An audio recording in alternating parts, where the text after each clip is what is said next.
Demikian kita dapat mengapresiasi pemikiran dari para filsuf Islam klasik yang telah membuahkan pemikiran filosofis yang sangat berharga.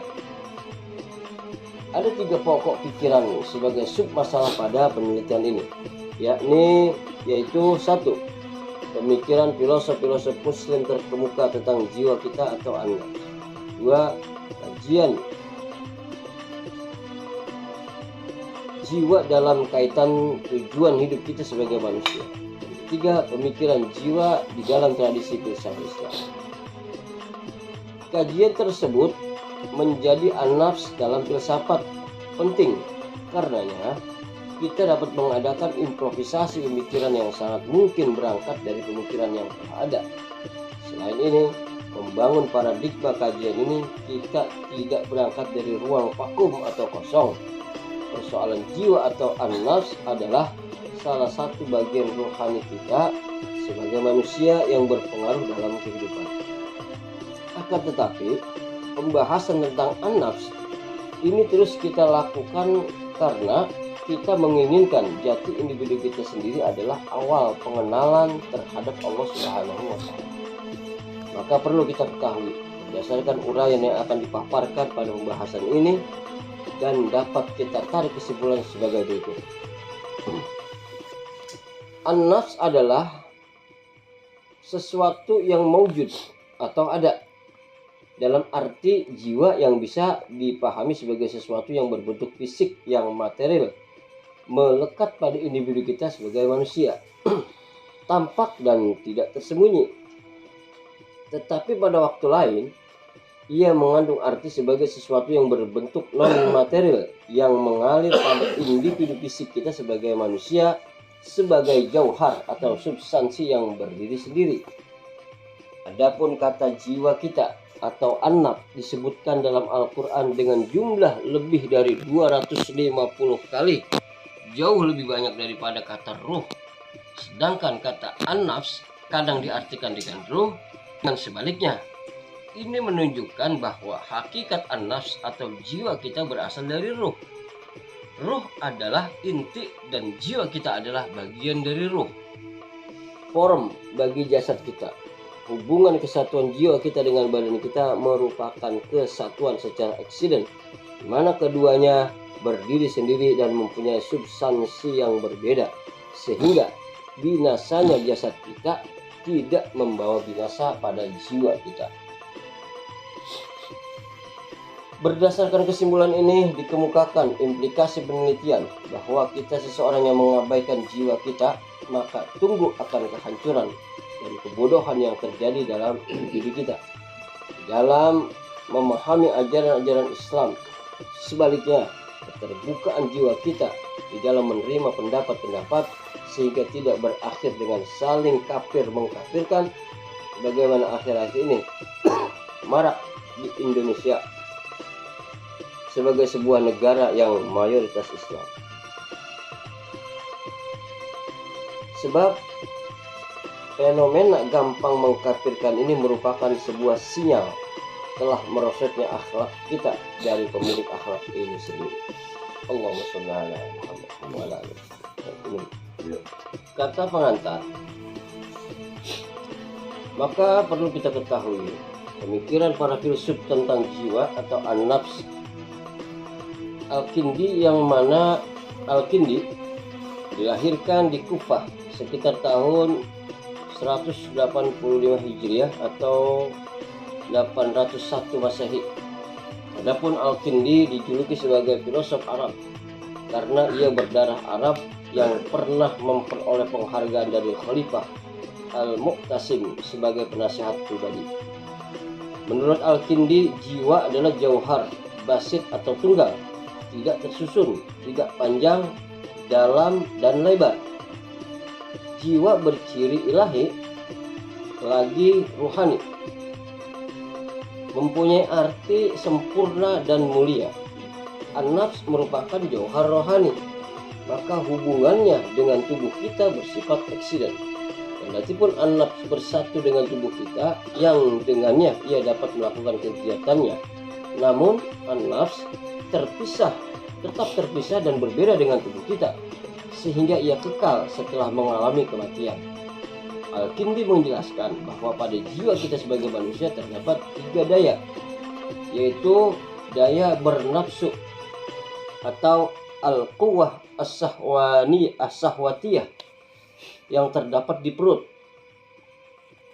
Al-quwwah as-sahwatiyah yang terdapat di perut. Daya marah atau al-quwwah al-ghadabiyah yang terdapat di dada. Dan daya pikir atau al-quwwatul aqliyah yang berpusat di kepala. Substansi jiwa kita menurut Al-Kindi berasal dari substansi Tuhan. Apabila kita sebagai manusia di bumi ini mendapatkan kelezatan makan dan minum, niscaya tertutup jalan bagi daya pikir kita untuk mengetahui hal yang mulia. Kita sebagai manusia yang dikuasai oleh daya marah diumpamakan seperti binatang. Apabila dikuasai oleh daya pikir, maka dominasi pribadi kita adalah memikir dan mengetahui hakikat sesuatu, yaitu kita menjadi manusia utama. Daya nalar atau pengetahuan kita sebagai manusia menurut Al-Kindi ada 3 macam, yaitu 1. Pengetahuan indrawi, pengetahuan yang langsung terjadi ketika kita mengamati suatu objek material dan tanpa tenggang waktu. 2. Pengetahuan rasional, pengetahuan tentang sesuatu yang kita peroleh dengan menggunakan akal yang bersifat universal, tidak parsial, dan bersifat immaterial. Pengetahuan isroqi atau pengetahuan ilahi, pengetahuan yang langsung kita peroleh dari pancaran cahaya Tuhan. Al-Kindi menegaskan bahwa segala sesuatu yang kita ketahui oleh perasaan kita atau akal kita sebagai manusia adalah terdapat dalam kita sendiri, dalam pikiran kita sebagai manusia oleh wujud biasa. Satu yang benar bukanlah jiwa kita dan bukan pula akal kita. Yang benar ini adalah Allah yang menjadi sebab dari segala kita sebagai makhluk. Dialah Khalik, sang penolong dari setiap kita sebagai makhluk. Jadi akal aktif yang dimaksud adalah Tuhan. Tuhan adalah yang benar. Pertama, al-haqqul awal, dan yang benar, tunggal atau al-haqqul wahid. Dia semata-mata esa. Hanya dialah yang tunggal. Selain dari Tuhan, semuanya mengandung arti banyak. Akal kita ini senantiasa dalam keadaan aktif karena ia sebab bagi apa yang terjadi pada an-nafs kita sebagai manusia khususnya dan pada alam umumnya. Sedang 3 akal lainnya adalah an-nafs ini sendiri. An-nafs merupakan akal potensial sebelum memikirkan objek pemikiran kita. Dan setelah memiliki objeknya, maka kita beralih menjadi akal aktual. Meskipun an-nafs baik sebelum kita memikirkan objek atau setelah memiliki objeknya, lebih dahulu memiliki pengetahuan yang bersifat lahiriah yang disebut akal lahir. Kematian kita sebagai manusia berarti berpisahnya jiwa kita dengan badan kita. Badan hancur, sedang jiwa tetap hidup. Jiwa naik ke alam akal yang terletak di langit yang paling jauh, disinari oleh sinar Tuhan dan dapat melihat Tuhan. Bagi kita yang tidak suci, tidak dapat langsung masuk ke alam akal kita atau alam ketuhanan, alam kebenaran.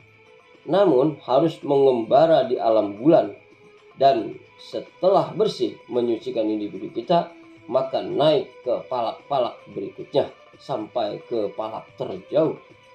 Setelah betul-betul kita bersih, baru kemudian dapat memasuki alam ketuhanan dan kita akan berbahagia.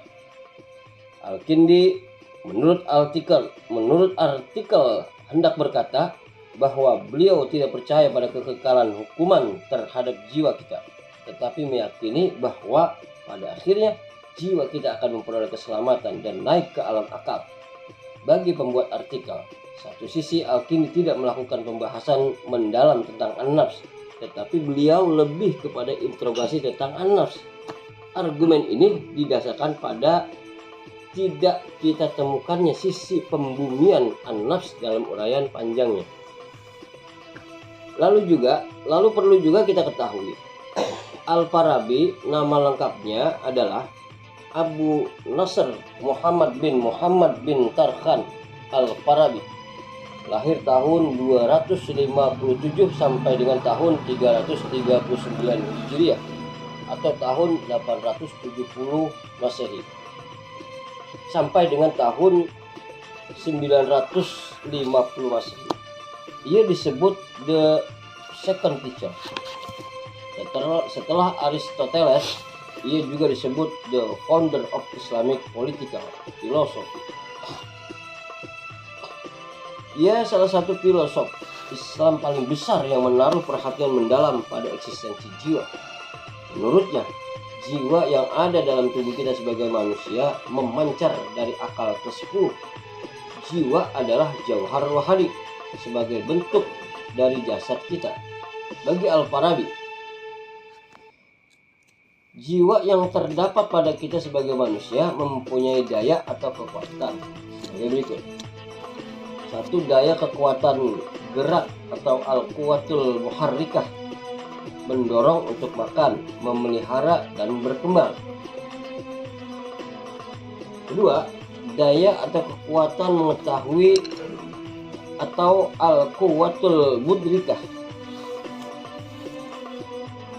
Daya ini yang mendorong kita untuk merasa dan berimajinasi. Dan yang ketiga, daya atau kekuatan berpikir atau al-quwatul natiqah.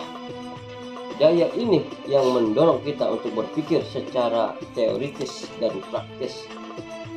Akal praktis dan teoritis mempunyai fungsi yang berbeda. Akal praktis berfungsi untuk menyimpulkan apa yang mesti dikerjakan oleh kita seseorang, sedangkan akal teoritis berfungsi untuk membantu dalam menyempurnakan jiwa kita. Akal teoritis dibagi lagi kepada 3 macam. Pertama, akal potensial atau akal fisik kita atau material. Akal ini dapat menangkap bentuk-bentuk dari barang-barang yang dapat kita tangkap dengan panca indera kita. Kedua, akal aktual, akal biasa atau habitual. Akal kita ini dapat menangkap makna-makna dan konsep-konsep belaka. Ketiga, akal mustafad, yaitu akal kita yang diperoleh atau acquired. Akal kita ini mampu mengadakan komunikasi dengan Sang Pencipta. Agar dapat berkomunikasi dengan Sang Pencipta, menurut Al-Farabi, kita seseorang harus mempunyai jiwa yang bersih. Karena kesucian jiwa tidak hanya kita peroleh melalui badan kita dan perbuatan badan kita semata-mata. Kesucian jiwa dapat kita peroleh melalui kegiatan berpikir. Kebahagiaan kita seseorang terwujud apabila jiwa kita sudah sempurna.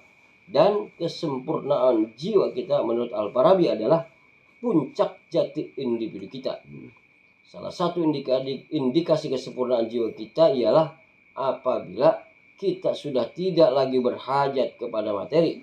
Puncak pemikiran inilah yang membuat Al-Farabi berkesimpulan bahwa puncak kesucian jiwa kita adalah perginya materi dari individu kita seseorang. Juga perlu kita ketahui, Ibnu Sina nama lengkap yaitu Ibnu Sina adalah Abu Ali bin Abdullah bin Hasan bin Ali bin Sina. Abu Ali bin Abdullah bin Hasan bin Ali bin Sina. Di barat dikenal dengan sebutan Avicenna. Ibnu Sina dilahirkan di Afshana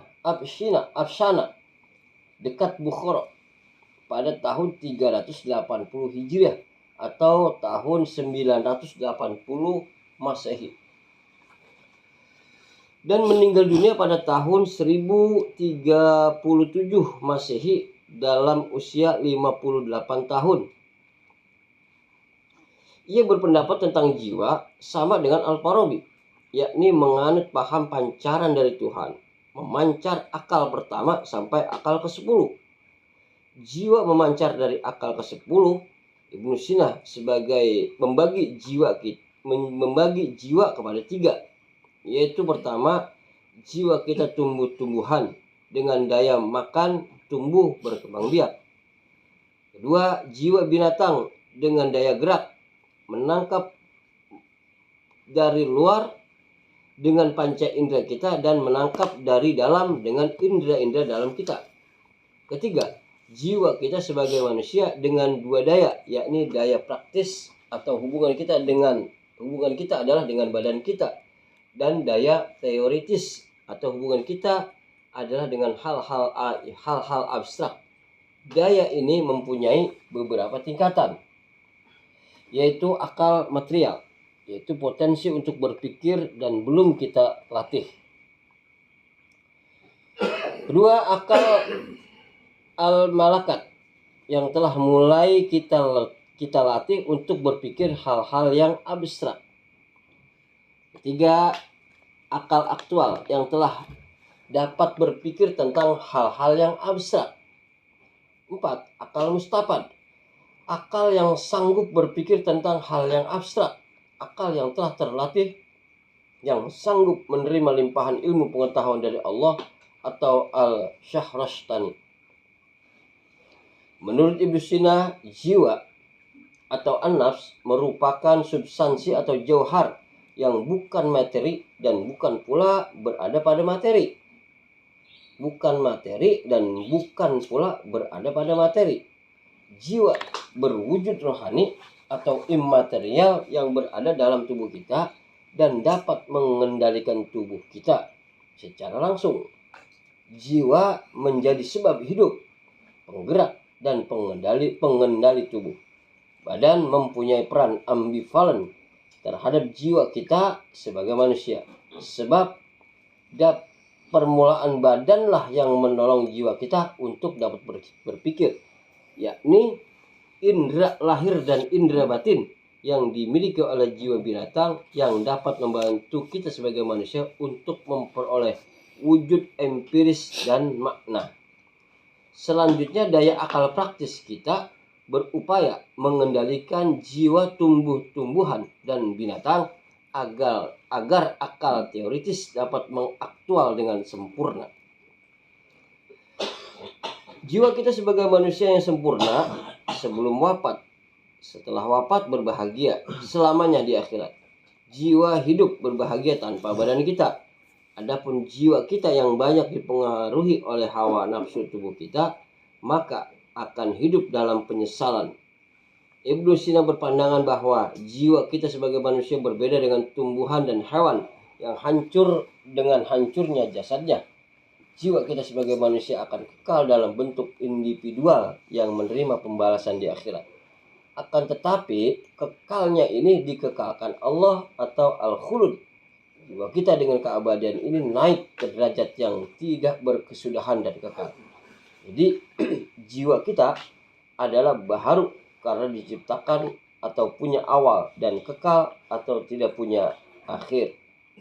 Jiwa akan menerima ganjaran atau pembalasan di akhirat sesuai perbuatan kita sebagai manusia ketika hidup di dunia. Ibnu Miskawai, nama lengkapnya adalah Abu Ali Ahmad bin Muhammad bin Yakub Miskawai.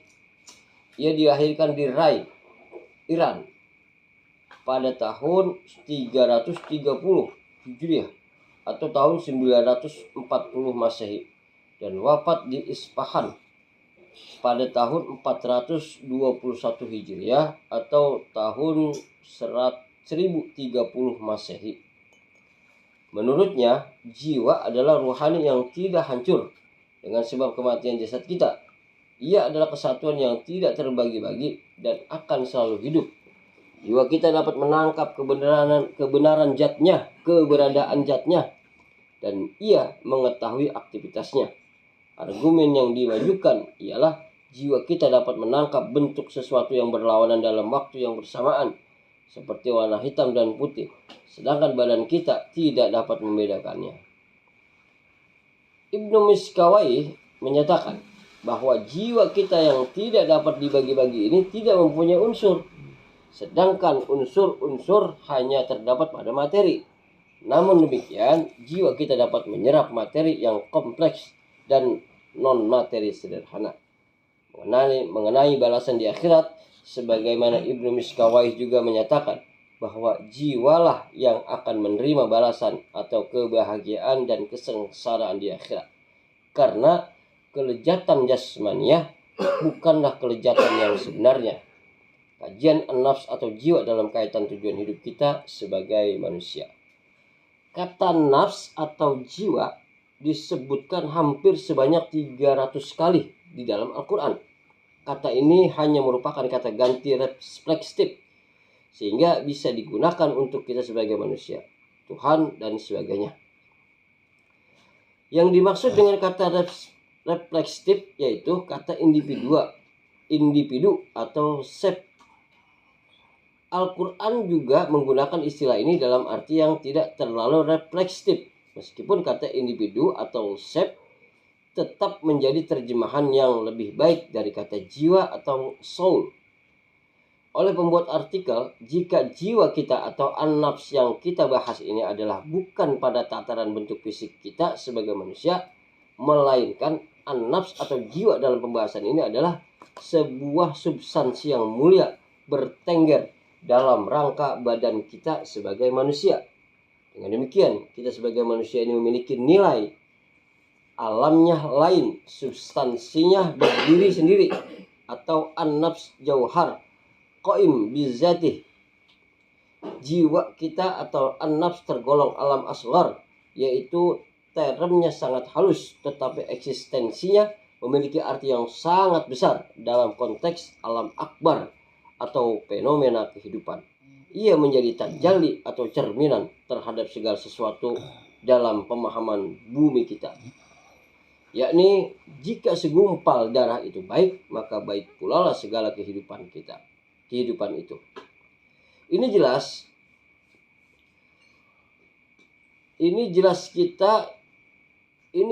kita di sini tidak sedang membahas objek hati individu kita, namun silogisme yang penulis bangun adalah bahwa jika ruh ini baik, maka baik pula lah seluruh anggota kehidupan kita ini. Sokrates sampelnya berasumsi bahwa jiwa merupakan wujud rohani yang lepas atau independen, dan apabila wujud rohani kita abaikan, niscaya akan menimbulkan kebodohan dan akan memproduksi pemikiran-pemikiran yang mandul serta rusak. Oleh karena ini dapat kita asumsikan bahwa pada intinya kajian-kajian tentang jiwa kita atau an-nafs sangatlah beraneka ragam bentuk.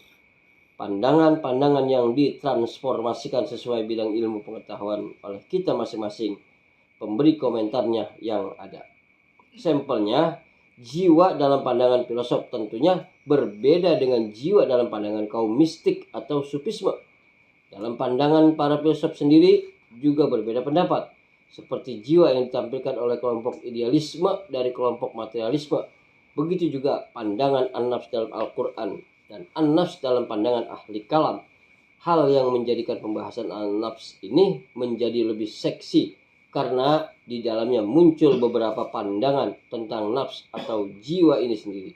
Sebab di saat kita seseorang peneliti mengkaji an-nafs kita atau jiwa, maka ada persentuhan term ar-ruh